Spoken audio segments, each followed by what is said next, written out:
Everybody to one of our first webinars accounting to discuss Quill and Wayfair.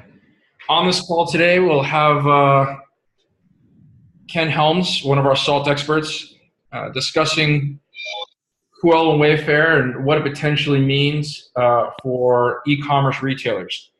To help out with this presentation, we're going to be using a PowerPoint presentation to go over this. Can everyone confirm if you can see our screen and see the PowerPoint?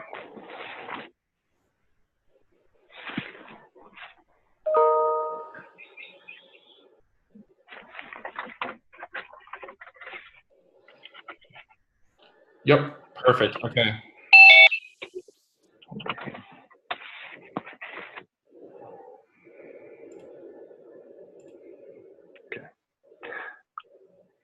That's not what I wanted. So without further ado, I'll let Ken take it from here. Thank you all for taking time out of the day to sit and jump on this. I spent last week at a tax school I teach at every year, and some of the best and brightest attorneys were there, and as well as people who are in sort of that very, very high level echelon of industry and positions.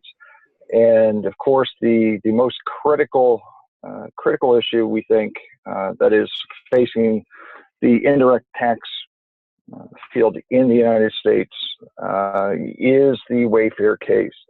And I thought it was, I'm not going to drone on and on about previous cases, but I thought it was very important that we understand a couple, sort of the evolution of how did we get to Quill, and then a discussion of would SCOTUS, or the Supreme Court of the United States, actually overturn or basically repudiate previous case law that they had already opined upon.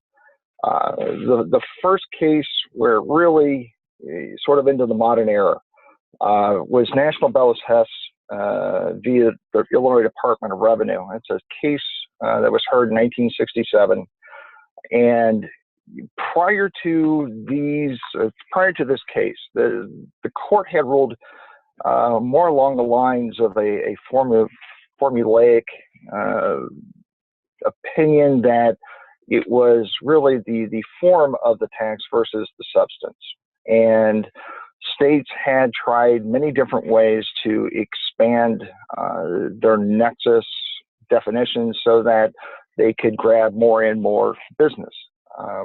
National Bellis Hess was a remote seller, and they entered the Illinois marketplace via catalogs and other advertisements sent either through the USPS. And at that point in time, Illinois had expanded its definition of a retailer doing business in that state to include a definition that was systematic and directed marketing efforts inside of the state. And at that point, they felt that because National Bellis Hess was dictating or attacking their market through directed advertising, that they fell as a retailer and therefore had a responsibility to collect a seller's use tax. Now, let's not get too worked up over that phrase. A seller's use tax is nothing more than the name for sales tax given to retailers who do not have a fixed location within a state. And so it went up through the Illinois Appeals Board, and it went through all the courts and ended up on SCOTUS's lap. And what they did do here was start the more detailed discussion of having some sort of physical presence within the state before a state could generate or could claim that there was sufficient activity to impose nexus. In this particular case, the National Bellis Hess prevailed, and the state went back to lick its wounds and try to figure out a different way to attack remote sellers. Then came, and it's kind of interesting because some of these, and a lot of these seminal Supreme Court cases on Nexus are not sales tax cases. Rather, they're driven by income tax.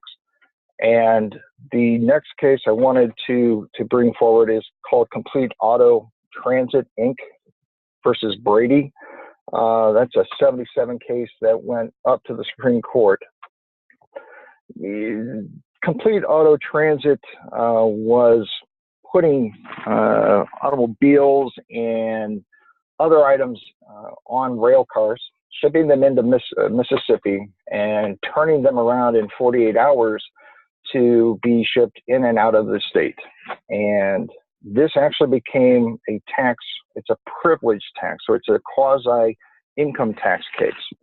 And what's very, very telling here, and I think we should all pay very close attention to, is that SCOTUS, in this decision, purposely and affirmatively, effectively overturned all the case law at that point on what constituted a valid versus invalid tax on interstate commerce.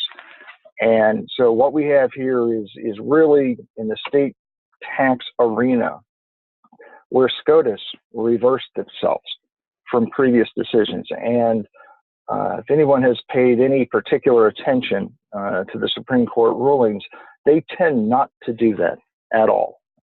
It's, once a precedent is set, unless there's a significant change in, how business operates within the United States, that they are going to you're going to let that precedent hold.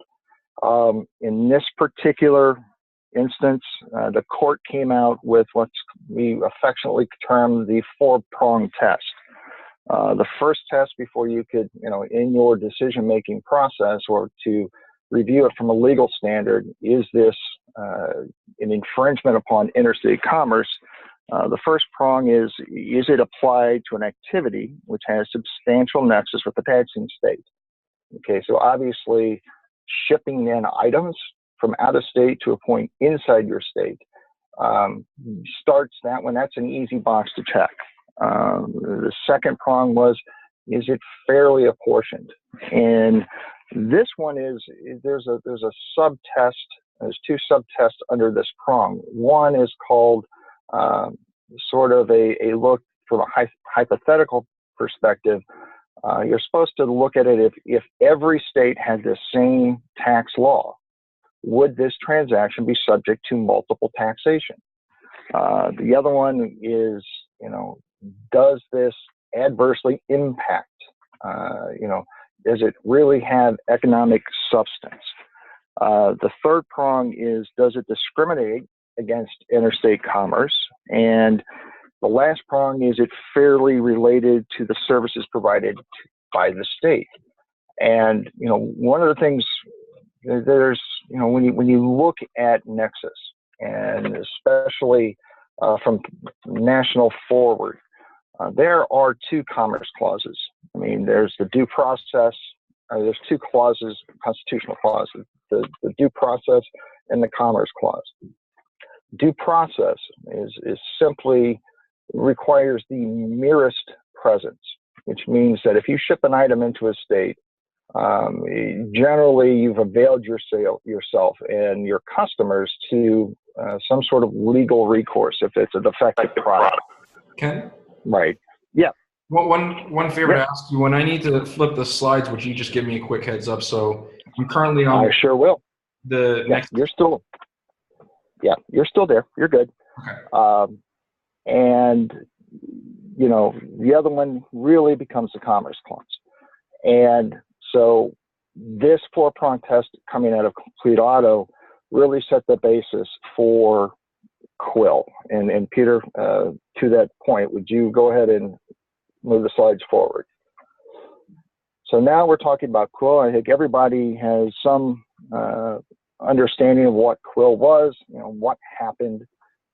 North Dakota attempted again to figure out a way to have Quill collect seller's use tax for deliveries made in North Dakota. Again, Quill only did not send a traveling salesperson, did not have any employees, did not maintain inventory, did not have a fixed place of business. They were a true remote seller. And North Dakota, in their law, again, trying to get at this, you're still looking at this engaged in business to include 3 or more advertisements in a 12-month period. And Quill, it did in fact meet that criteria. So what the court was left to decide is whether or not that, the simple utilization of advertisements put through the United States Post Office or some other common carrier, did that satisfy the Commerce Clause, which generally we recognize as a person, place, or thing.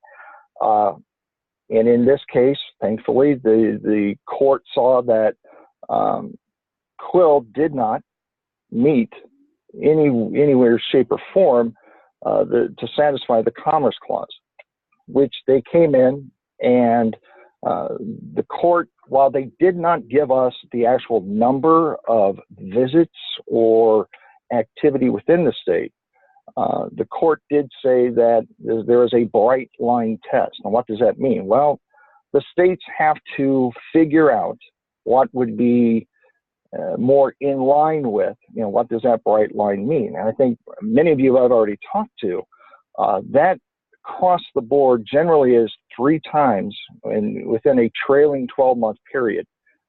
Either you've had inventory that has not been sold come to rest in the state, you have a salesperson who has entered that state to solicit orders more than three times or more in a trailing 12-month period, or some other leased space in a warehouse, in an office park, whatever.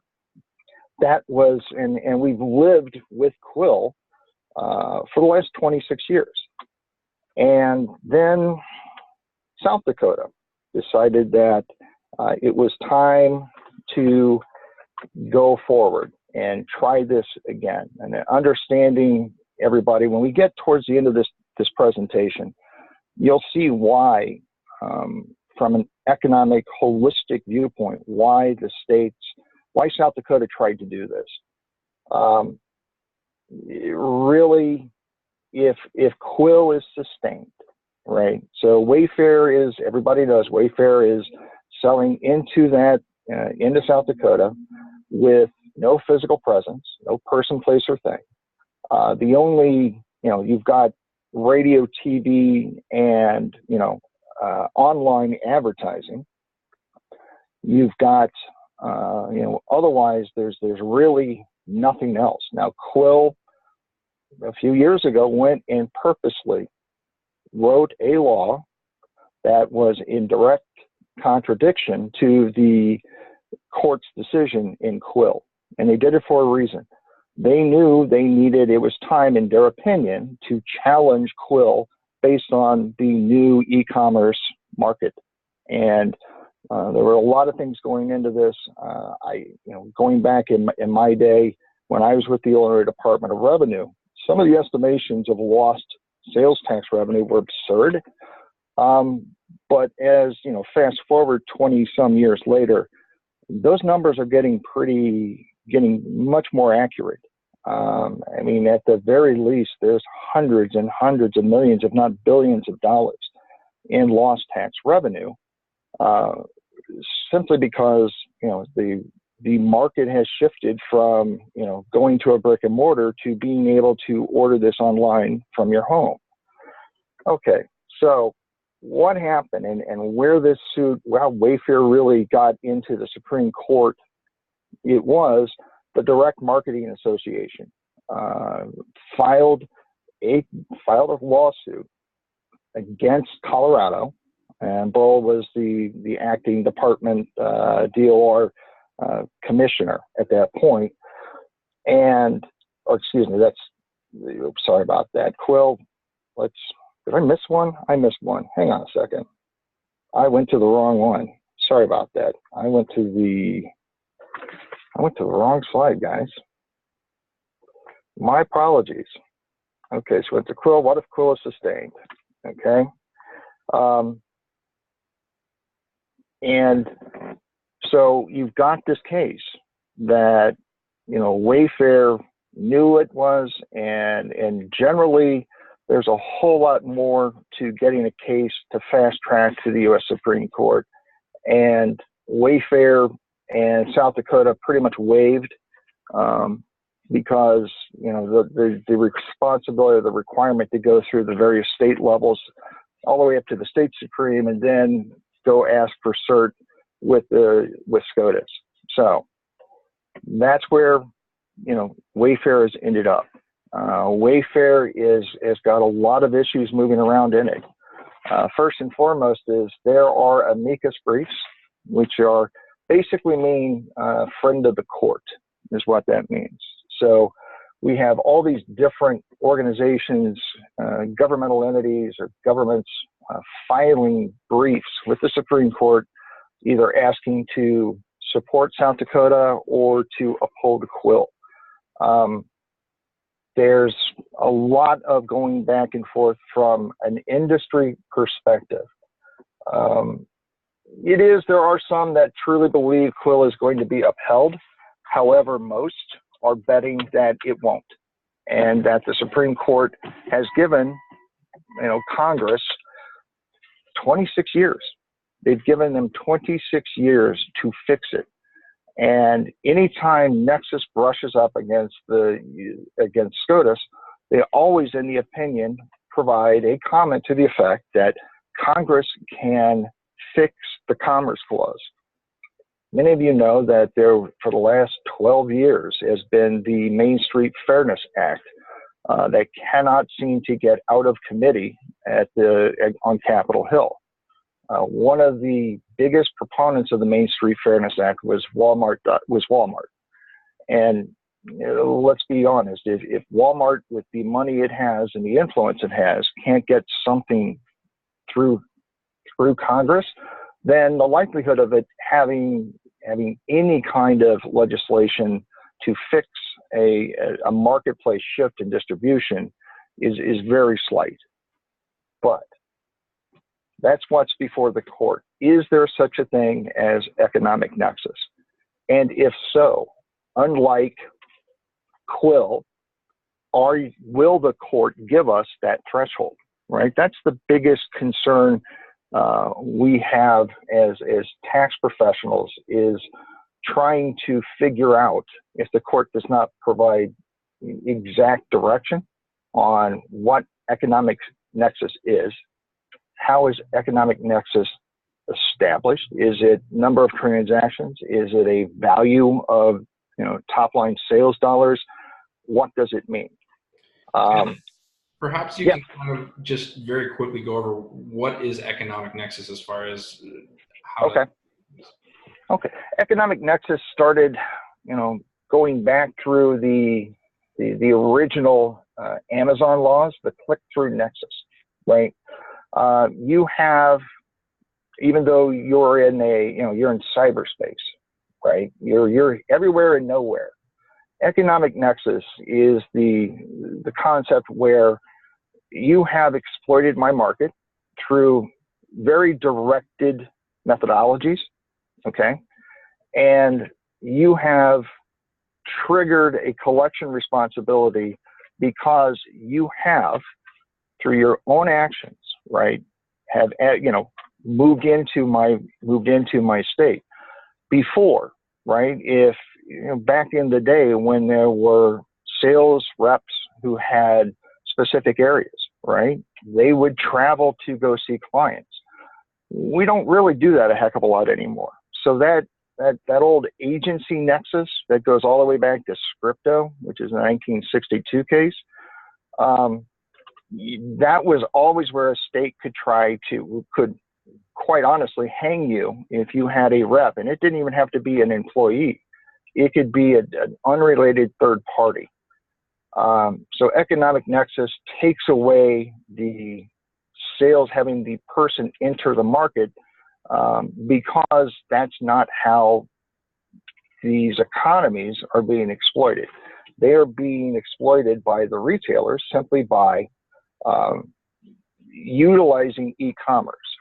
So, like I said, we have some that are not so defined, but economic nexus generally kicks in when you see a provision that, okay, if you do 200 transactions per year or $20,000, if you're a remote seller, once you crash those thresholds, you're going to have nexus, okay? And that's how economic nexus is being dealt with, and it's very hodgepodge. There's no uniformity, and it's a state-by-state basis, which is why if SCOTUS comes down on South Dakota's side, that the court provides some discrete, concrete threshold for economic nexus to exist.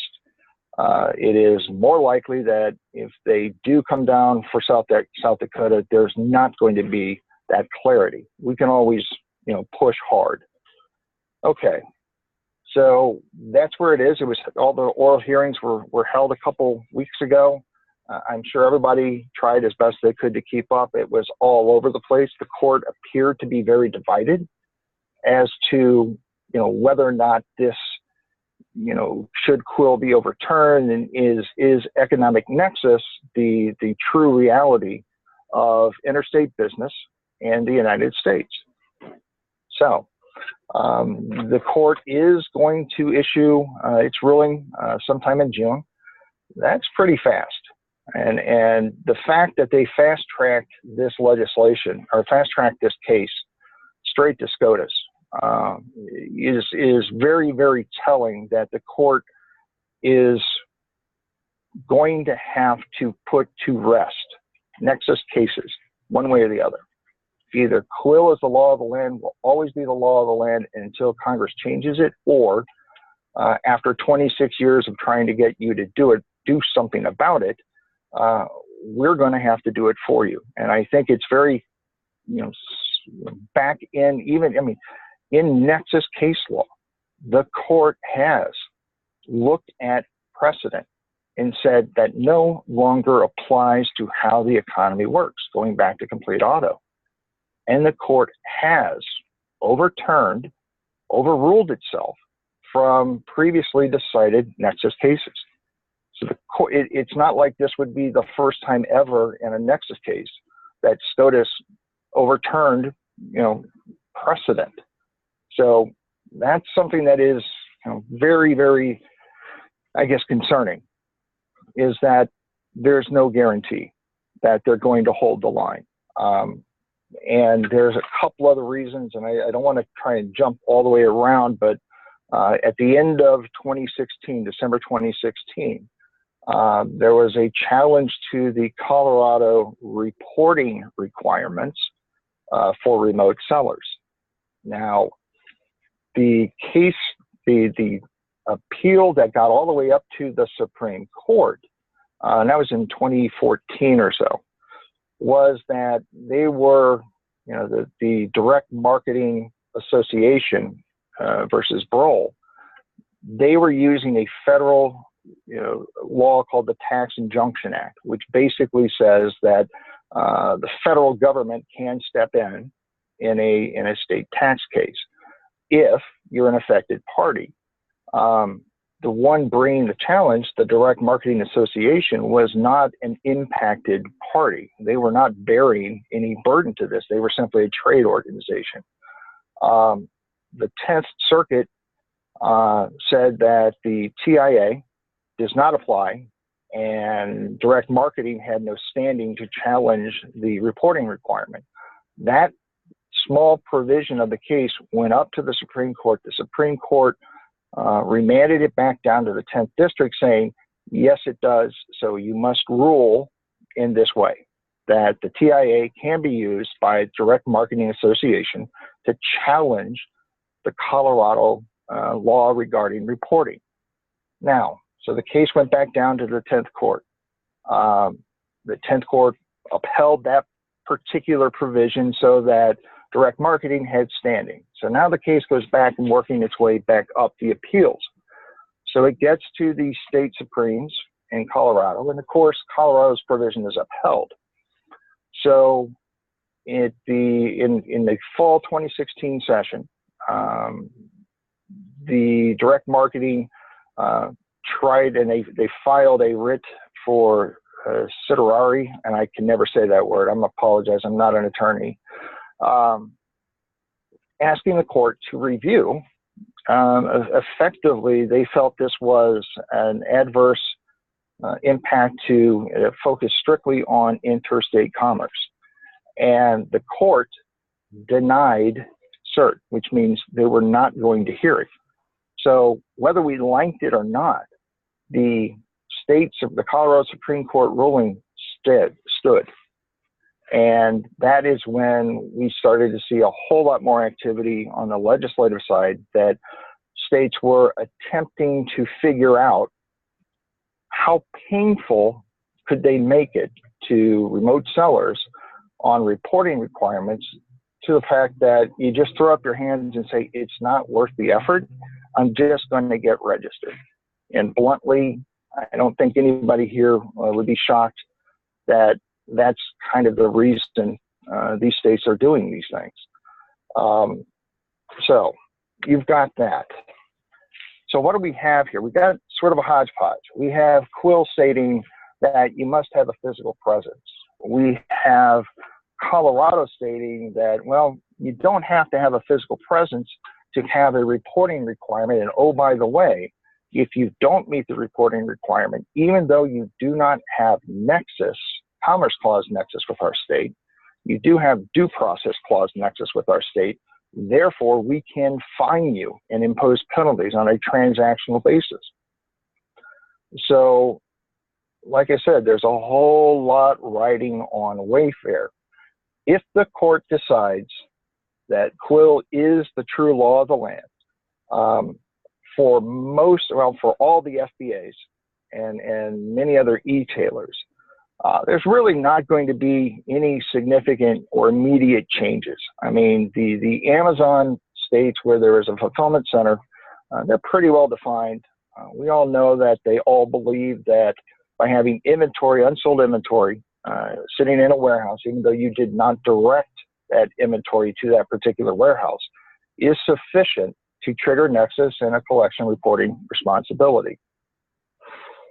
But when you overlap then the court's denial of cert in the Colorado case, you've got a wide open onslaught for states to do many different things. But I think the most, what we can say in general, that they are going to follow Colorado's lead, that we're going to impose truly onerous laws regarding the reporting of sales by remote sellers to the particular states, and impose even more ridiculous fines, because that was, by the Supreme Court saying, no, we're not going to review it, it pretty much let the world know that every state now can follow suit. And again, it is a much easier way to force someone to register is to make the penalty for simply missing a period or a specific line of a required disclaimer on an invoice, subject to fines. I guess, Peter, go to the next slide, and it's, we're talking about attributional nexus, aka agency nexus. Now, we did speak on that. That attributional is sort of the new word to say agency nexus. Okay, and that means that you're going to see that particular opportunity or that particular brand of nexus thought to be applied to the non-FBA states where there's no fulfillment center. If all of you remember how many, in fact, most of these states that were part of that MTC amnesty program did not have an Amazon warehouse or fulfillment center inside the state.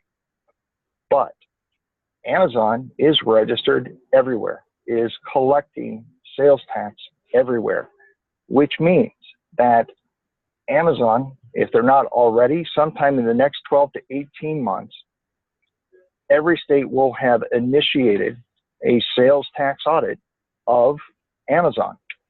And as we have learned through Massachusetts, as we've learned through some of the other states that have made demands, in fact, most recently, North Carolina, the state has every right, and Amazon must produce all demanded records that pertain to sales that are delivered within its state. So what these states are going to see is what the true cost of third-party sellers on marketplace platforms versus what they think they should have. And there is going to be, I've never seen a state not say no to money, especially if there is some basis to uphold that particular argument. And, this is one of the big risks we're seeing. Even if Quill is upheld, this does not settle the issue because there is potentially attributional nexus, even where states that don't have fulfillment centers, simply because Amazon, Walmart, and whatever else marketplace platform you're utilizing, they do get remuneration for selling your items and your products. There's a commission. It's simple as that. And that's how a state is going to attack these. And the fact that it really hasn't occurred yet is kind of interesting. But I have a feeling South Dakota was sort of the lightning rod through the conferences, the Federation of Tax Administrators, the multi-state tax commissions. Everybody knew that South Dakota was prepping up to challenge Quill. And I think the other states that don't have sort of a physical presence issue or opportunity are kind of waiting on what SCOTUS does to see if they can go after economic, or do they flip the switch and go after attributional. Either way, like I said, somebody is going to break from the pack and be the first one through the door. And luckily, the only state that gives me some pause, because most of the non-FBA states are relatively small compared to California, Texas, Florida, Illinois, the New Jersey, the big boys, is New York. And New York was the originator of the click-through nexus, the Amazon rules. That's the one that bears very, very close scrutiny and a very, very careful eye towards. Anyway, if they do try to make some sort of mission out of attributional nexus, I think it's on us to do a couple of things, and we'll hit there. We'll hit it on the last part of this presentation. But I think that you guys, as an industry, need to start thinking and having a realistic expectation of somebody's going to do this. What is the plan A, right? What's plan B? How do we shape the argument? How do we shape and through what push pulls do we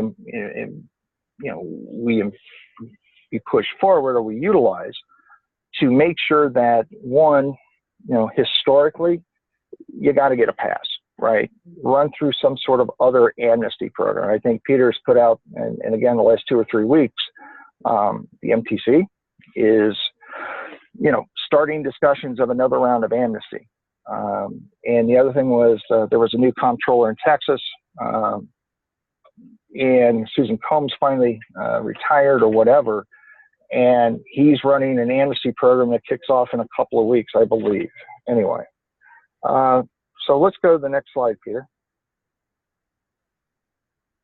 And this is the local impact, and this is where I think I don't think as an industry there's been a full, open, and frank discussion of what is really going on at the local level. Everyone understands that even if a state does not have a separate line item for a local tax or a locally imposed tax.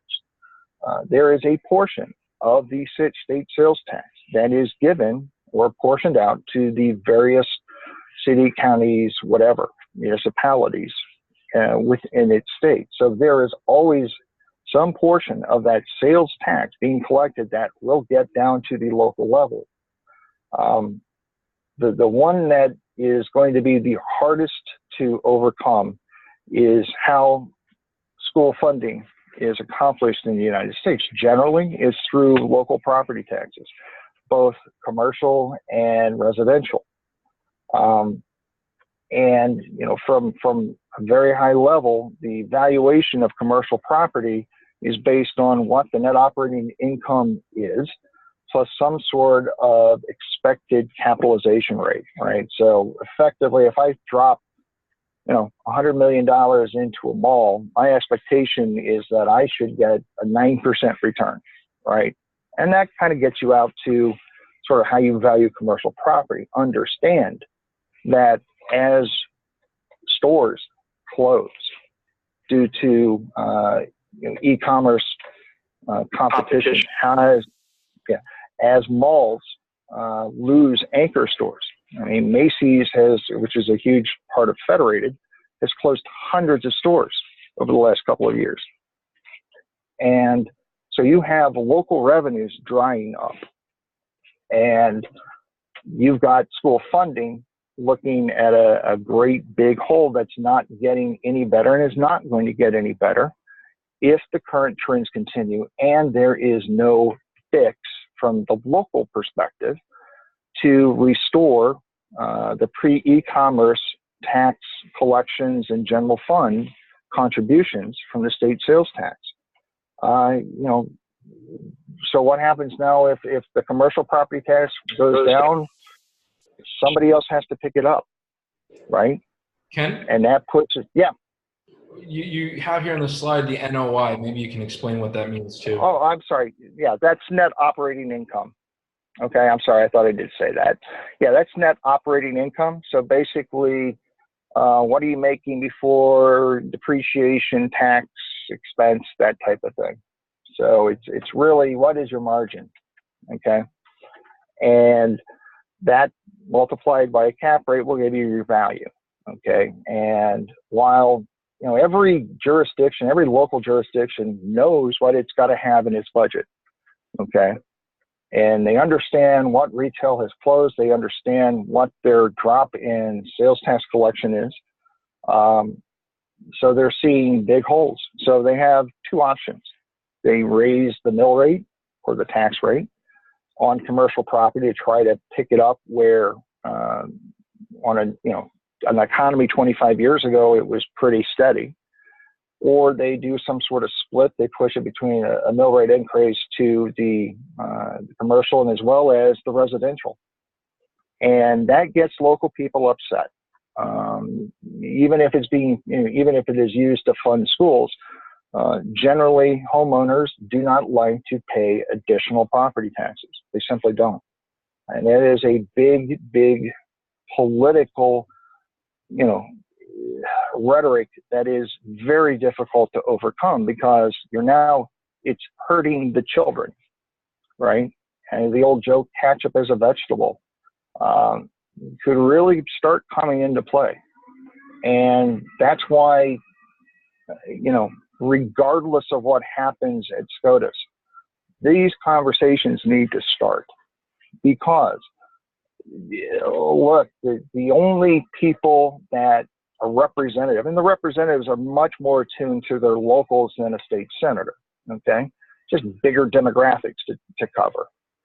And understand that a revenue or a commerce clause change must start in the House of Representatives. It cannot start in the Senate.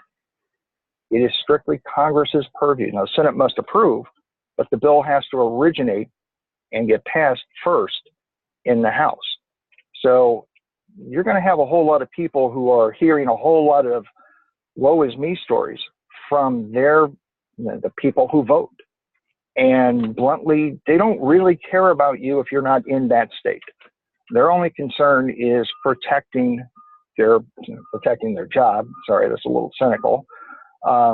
Their only concern is ensuring that their electorate is not harmed by foreign competition or harmed by people who they see as skirting the tax laws or found a loophole or a loophole. That's sort of the worst thing in the world that could ever happen, is to be labeled as somebody who found a loophole.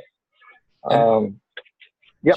Just to clarify, when Ken says electorate, what he's talking about are the voters. So in other words, they are as any politician, they are held accountable by their voters. And in many cases, their voters are far more centric towards local brick and mortar business versus e-commerce, which is still very young and fledgling, whereas a mom and pop shop may be existing in a location for an extended period of time. And they know, they shake hands with the owner, they know the owner. E-commerce is much colder and does not have that level of intimacy with stores. Right. And the local electorate, when they sell into their state, they're collecting state sales tax. Okay. You could be viewed as, unfortunately, you could be viewed as the enemy. And there are a couple of very, very sort of bad timing coming. We'll kind of get to it in the close, but you've got a Supreme Court that's going to issue a ruling in June. It is a midterm election year for the House. Everybody's up, and if SCOTUS comes down and Quill is sustained, I don't think we're going to get a legislative fix. I think, or at least at the federal level, we will see a lot of either clarifications of existing law or regulation by the Departments of Revenue, or if they're making a wholesale change from promulgated advice or letter rulings, they will make a legislative change to the code to encompass some sort of reporting nightmare to force your hand into voluntarily registering and collecting sales tax. Okay. Next slide, Peter. It's PL, Public Law 86-272. And this is the next side of the Rubik's Cube that we need to consider, and you definitely need to consider, because I think at the end of the day, income tax is a cost to you. Sales tax, yes, there is a cost of compliance. Yes, you do get a small collection discount, but it's other people's money. Truly, it's not. In a perfect world, you could do every return by yourself in no time flat. As everybody's found out, that's not quite the case. Anyway, here's something to understand, that Congress did make a change to the Commerce Clause in the 50s, but it wasn't for sales tax. It was for income tax.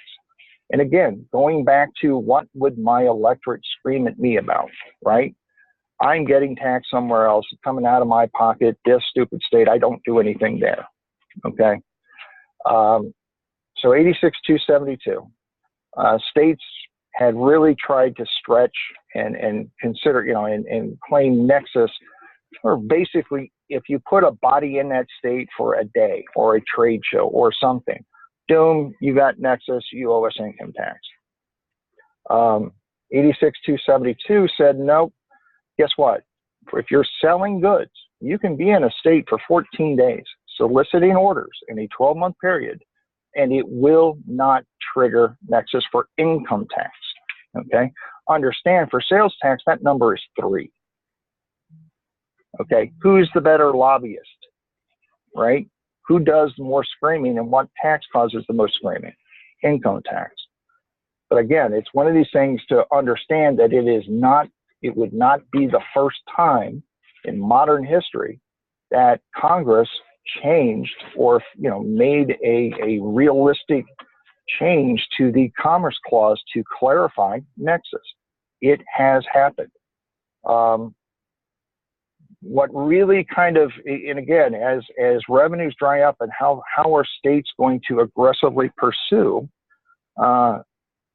other avenues to make up for potentially lost sales tax or general fund revenue? It comes down to income tax. Okay. That 14-day rule, again, was written back when you had regional or traveling salespeople or third parties who covered territories, multiple states. We're in an e-com environment. Okay. Understand that Amazon, Walmart.com, the big guys are registered pretty much everywhere. Okay. And does that simple registration. And again, because on the internet, they are soliciting sales on your behalf in that particular state, where they're everywhere and nowhere. I don't think it's too big of a stretch if Quill is upheld that you'll start seeing challenges based on the fact or some sort of reasoning that the fact that Amazon is open every day, 24 hours a day, 365, that they are actively soliciting sales on your behalf more than 365 days a year, and that's concerning. And again, how do all these things come into balance? I mean, every year the departments of revenue sit down with the Ways and Means Committee, right? And they're looking at changes in tax law. Now, generally, politicians like revenue neutrality for their in-state people. They don't care about you if you don't vote there. And they'll hammer you to protect their own, which is, again, a real cause for concern. So like I said, even if it doesn't, well, somebody's going to have to make up the difference. So again, you're looking at increasing rates, decreasing exemptions, credits, deductions, whatever. Okay. On an income tax side, the money has to come from somewhere. And this is the challenge, being a remote seller without an active, centralized, powerful, singular voice. Okay. I keep stressing that. I will tell you, when we get there, some stories of what I've done before within an industry. Okay. So here, let's go to the next slide. What happens if Quill is overturned? Well, for the FBA fulfillment centers in those states, there's no change. And like I said earlier, we would love to have SCOTUS define economic nexus, define the thresholds. Don't give us this Quill bright line test, but every state, it's up to you to decide what that line is. And that just leads to legal challenge after legal challenge after legal challenge. And what is more likely to happen is that if SCOTUS does not provide guidance, discrete guidance, on what constitutes the economic nexus threshold, they will not grant cert to any cases coming up where there is a question of whether or not that state's interpretation or their bright line test for economic nexus, whether that met a federal, a constitutional challenge or constitutionality of that particular reg or law. So you're left with potentially a whole lot of states having very, very bad Supreme Court decisions, and there's not going to be a change. And again, we go back to, you can change this in the House, at the federal level, you can fix this. But if they haven't been able to do it in 26 years, with 12 of it being very, very focused, I don't know what the likelihood is. Again, but your particular market and your segment of the economy, I don't see as having, a very structured or very, speaking with one voice and staying on message. And that is incredibly important to any process where you are actively lobbying for a law to be changed or some clarification to be given. You got to make it simple. You got to make it straightforward, but you also have to make sure that it is standard And again, speaking in many voices doesn't do anybody any good. It confuses politicians who are not tax experts. They're simply not, and especially at the state level. Okay, got to be okay as an industry. We got a kind of contingency plan here, right? If Quill is sustained, then we need this. If Quill is overturned, then we need Y. Okay. Every state, like I said, will have the opportunity. If SCOTUS doesn't provide clarity, will have the opportunity to define what economic nexus means to them, and that's fraught with danger. And again, just so you understand, most of the legislative activity is going to kick off here. You know, if they're out of session, the bills, they'll start reserving bill numbers by October, November. We'll start seeing draft legislation into the spring session. I don't think it's going to be an immediate change if Quill is overturned. I don't think we're going to see anything immediate. Sort of as a best case would be okay, guys, we're going to give you until 6/30 of 19 to get your stuff in order, right? Or we'll see some other massive amnesty VDA program to cover the other states that are seeing, you know, a remote seller using a marketplace platform has an obligation to register and collect. Next slide, Peter. Income tax. This is, again, I keep going back to this one. This is a real scary cost. And it's not necessarily the tax that's the cost. It's getting the right understanding, getting the right professional advice, having someone do the proper review to protect yourself. Sort of economic nexus occurs from a sales tax perspective. Will PL 86272 still be upheld for income tax nexus? And you know, my reasoning is, wow, that's a good one. I don't know. Likelihood is they'll make some sort of modification to it. If Congress actually goes and fixes the Commerce Clause, they'll probably, I think from the industry's perspective, y'all need to make sure that you get that focus as part of the solution. And I know we're losing some people, I'm sorry. One of the things that you want to just keep hammering on here is that, you know, if you're registered or you have to be registered everywhere and you have to look at income tax in every one of the potential states, it could be $20,000. And that's just not fair. It simply isn't. Anyway, like I said, that's the one that really concerns me the most. I'm working with some of the attorneys with some of the law firms I met with last week to try and develop some sort of, you know, plan or language or what would be the best options to protect small remote sellers from having to play in the big, you know, play in the big guy or the major corporation range where that's an assumed cost. Okay, Peter, let's go to the next slide. What we should be doing now. And I think everyone has been, if not, I would strongly suggest and reach out to Peter if you don't have a link yet. Sales Tax Analytics, we were able to launch 3 weeks ago or so. If you are an Ampersand client, you get to do it for free. And what you do is right now we're linked in so that we can pull your Amazon data and we can update where potentially, you know, where your liability would be in the various states. Okay. So I think, again, as a group, as a market, you need to identify sort of the top 10. Where's the next greatest risk coming from? Okay.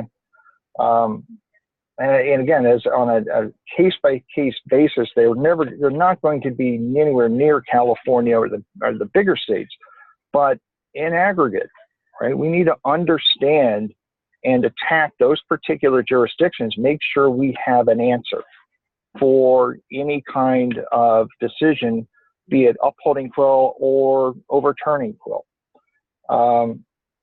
we're tracking on our end all the bills, all proposed legislation, and getting the opportunity and sort of forcing our ways into, if a state is going to bring forward legislation, get us an opportunity to speak before the Ways and Means committees.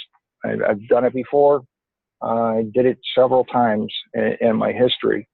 The other thing I want to just kind of interject here, when I worked in the hotel world, we jokingly called ourselves the five families, right? You had Marriott, Hilton, Hyatt, Intercontinental, and Starwood, okay? With those five companies, you represented about 70% of all the hotel rooms in that state were in one of those five brands. So we were able, with great success, to come as an industry, sit down at the table with either the DOR, or we met with the House in the morning and we met with the Senate in the afternoon, and we said goodbye through the governor's office and his chief of staff. We were able to thwart a lot of misconceptions and protect the industry from getting some very, very adverse tax impact because of hotels.com or Expedia.com. States were looking to get the revenue on their markup, and they couldn't figure out how to do it, so they were looking at the hotels to cough it up. So again, if you act with one voice and in one accord, and you have a plan, and you have all the information ready to go, and you're willing to sit down with them and really take them through what it means to be in your business, you have a much greater chance of success in defeating any adverse tax bill. And again, if depending on where it comes down and what the states are going to do, I think it's incumbent upon the industry to start lobbying for another true amnesty program, okay? Because everybody's holding their breath on Wayfair, and Wayfair is going to kind of signal for the next 10 to 15 years how tax law is going to be interpreted. And I think most of all, if there's one that I find the most offensive, and they'll call me a sales tax geek, but it's the income tax side. And that is huge, huge cost of compliance for you guys. Even if you pay little or no tax, the cost of compliance is excessive. You don't get a collection discount. It comes right out of your pocket, okay? There is no offset credit in there. You simply have to incur those fees. And if you have a zero or de minimis amount of actual income tax, why are you actually, why would you have to go and file there? There's an economic reality substance type argument. Anyway, that is the end, and I almost came in on time. Peter, did any questions come up that need to be addressed? We'll now open this time for questions.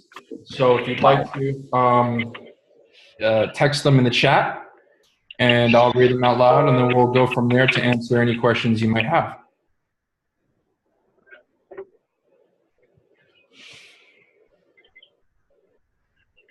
And I think, to kind of get the ball rolling here as a first question, for the average retailer here, with all this insanity that's going on, what does this mean for these retailers in regards to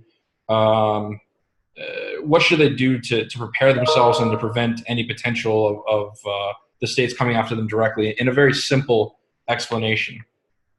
Okay, and a very simple explanation is, I think it just kind of goes back to this last slide. We need data, okay? We need to understand, and we're working within our, within our own client lists. But I think it is imperative that we get some sort of central repository. Whether you're, a client or not, I don't really care. My concern is that I don't want to have, our clients present an outlier result in a state. We need to make sure that we've got already or existing open and informative communications, okay? Because it is imperative that you start talking now. and that you get the right ear and you get the right people. I mean, it's not called the 800 number. Okay. It is a sit down with the director, sit down with the head of policy. If we got to go to the legislators, it's absolutely fine. Okay. There are organizations that, you guys, I'm sure there are some coming that I think really you need to figure out exactly as an industry, right? Figure out who is going to be speaking, right? Or what trade organization should be leading this charge. I mean, I can do it for our clients, and that's absolutely what I'm going to be doing. But if the market says, well, we also want to have a lobbying arm, okay, great. I'll help the lobbying arm. That's not, it's not a deal breaker for me. So, these types of things, I think we really need to understand where potential liability is sitting. Scott Letourneau wrote, in the end of the day, even if the bill is overturned or not, it sounds like the states will move forward to create their own economic rules. Which will require sellers to register in more states other than just the FBA states. Do you see more states doing a deal with Amazon like Washington, Pennsylvania? And does those changes, does that change anything because sellers still have to register for a permit? Well, and that's a great story. And it's a great question. Thanks, Scott. A couple of things. I do see Amazon, if it is in Amazon's best interest, to step forward to collect on all FBAs. There are some, it's a credits and incentive. I can pretty much guarantee that in every state that Amazon has done that, there's been a deal. There has been a benefit to Amazon to do so, be it a removal of the collection discount or some other credit applied, either income tax or some other way. And again, they're going to operate in their best interests. As far as, what other states and sort of how do we approach this? Like I said, this is a little risky one. And the one I think is and I keep going back to it, I think it becomes understand the next big states, right? Can we get an amnesty? Can we, right? Can the industry get a line in the sand on a prospective treatment? The biggest thing to do right now is to ensure that you have a voice that is going to be heard in this discussion. It would be great if Amazon got everybody, but not everybody sells solely on Amazon. Having Amazon collect on your behalf does not mitigate or eliminate your nexus with that state. It simply doesn't happen. Now, you would have to collect sales tax on any eBay, Walmart, all the other platforms. You're going to have to collect and remit. Let's use Washington as a great example, right? Washington said, nope, Amazon's picking it up as of 1/1/2018. Well, guess what? Yeah, you still have to get a permit because you're going to have B&O tax, whether you like it or not. And you could expand into another platform that someone else is not going to collect. So it really does come down to, the states where there's an FBA or an FBA facility. Would love to see Amazon step up to ease the burden, but it does not eliminate the sales tax collection reporting responsibility for all e-tailers or all remote sellers. It just doesn't. There's not a universal fix to this. Karen has a question. Karen, I just unmuted you. Do you want to ask your question? I didn't have a question. My question was already answered. Yeah, okay. I saw the mute part, or the yes part. Okay. Another question, Ken, is so one more, if possible. Why does selling on Walmart potentially automatically create Nexus in all 45 states? Was it a physical store? Yeah, that's the thing where you can pick it up at the store. Okay. Walmart is registered everywhere. Walmart has a brick and mortar everywhere in every state. Okay. Whereas, getting in and understanding deeply into the Walmart, the logistics side of Walmart, where is the inventory? What are the locations and what are the areas covered? Okay. But if your product is able to be shipped to the store for pickup, that was one of the early challenges to sales tax collection for brick and mortars that had a .com entity. Barnes and Noble was one of the classic early ones. You could order a book on barnesandnoble.com and you can have it shipped to yourself, but you could return it to the store. Okay, and that basically broke the nexus or triggered nexus for the .com. That's a problem. If you can return it to a store or you can have it picked up at a store, you're going to have nexus. There's case law replete. There's nothing to hold your, to put your hat on. There's no case out there that says that's not going to not trigger tax or trigger nexus. Ken, another question is, as an e-commerce retailer, should they be registering in other states if they are currently doing FBA, or just sticking to the FBA states right now? Well, that's an interesting one. I am always one to be a bit more conservative if it's somebody else's money and doesn't come out of my pocket if I don't collect it. Again, you can register voluntarily everywhere. States will love you. Doesn't necessarily mean that you have to. Now, it used to be that, Amazon took that, they spent millions and millions of dollars to say they didn't have Nexus anywhere. But they finally had to give in. So what used to be, if I start collecting, I'll be at an economic disadvantage. Well, not to Amazon.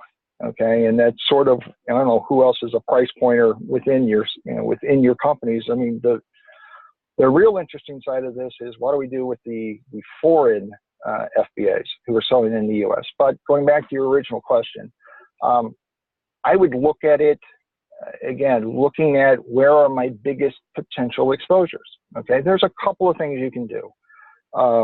We can, on behalf of the industry, we can get what's called a letter ruling. Okay, and we would approach the state. It would be a no-name basis as far as a client, and say these are our facts. Please opine as to whether or not they have they have nexus and have a collection and reporting responsibility. Okay, and one of the benefits of doing that is every state has a provision that once it's in writing and it came from the state, it is binding. Okay, now some states say that you must be the letter author to make it binding, but that's, it's more of a scare tactic. Okay, Florida is famous for that one. But that's one way, and again, trying to get your next tranche of big risk states, right? Run your stuff through analytics, see where those are. I have no problem, and part of what you guys pay for is me getting on the phone and talking to these guys, right? Talking to the jurisdictions, saying, hey, look, guys, reality check here. What are you trying to do, right? And I'll have a conversation, and if I think I'm going to get a bad letter ruling, I'll come back and say, guys, they're going to issue a bad ruling, I think, and we need to drop this now. Okay, it's better off not getting it in writing and have some plausible deniability versus having it in writing and knowing you now have an exposure, right? So let's get the numbers together. Let's then approach those critical states from a no-name basis, saying, hey, I represent a lot of these remote e-tailers. We got a lot of concerns. We'd like to have, I'd like to have a very open, frank discussion with you, potentially leading to a letter ruling. Okay. And, if 80, 90% of our clients have the same 10, right? Well, then let's get on it. Let's get that done. as long as there's nothing exactly on point yet, like I said, you can do it and you would not be harmed. In fact, you know, the only way you could be harmed is that if you get registered, and it's a state where we don't know for sure whether or not where they're going to come out, regardless of where Wayfair lands, and they're going to come back and then either change the law, and what they're notorious for is a clarification of a regulation. That way it can be retroactive. So right then and there, you've put yourself into the spotlight of a potential assessment based on historic activity. I would never just say register everywhere. I think you have to approach it with caution, and you know, with a very good sense of where a state would come down if, right? If Wayfair comes on the side of Quill, if Wayfair comes on the side of South Dakota, what are you guys planning to do, and how can we protect our clients from being whipsawed and smacked for something that you've got no guidance on? Okay.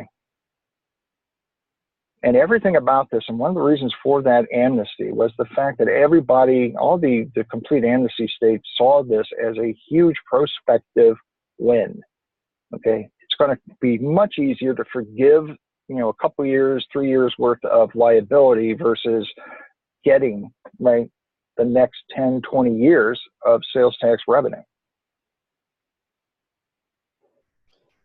Thank you, Ken. This will now conclude our conference call. Hopefully you found it productive and insightful and informative for your business. If you have any additional questions, please don't hesitate to call us or email us. We'll try to get a response to you. We will be, providing there aren't any problems with the recording, we'll be saving this and uploading it so that you can see this at a later time. I'd like to thank you all for participating and for the questions that you asked. And we look forward to continuing supporting everybody. Thanks very much. Talk soon. Bye. Bye-bye.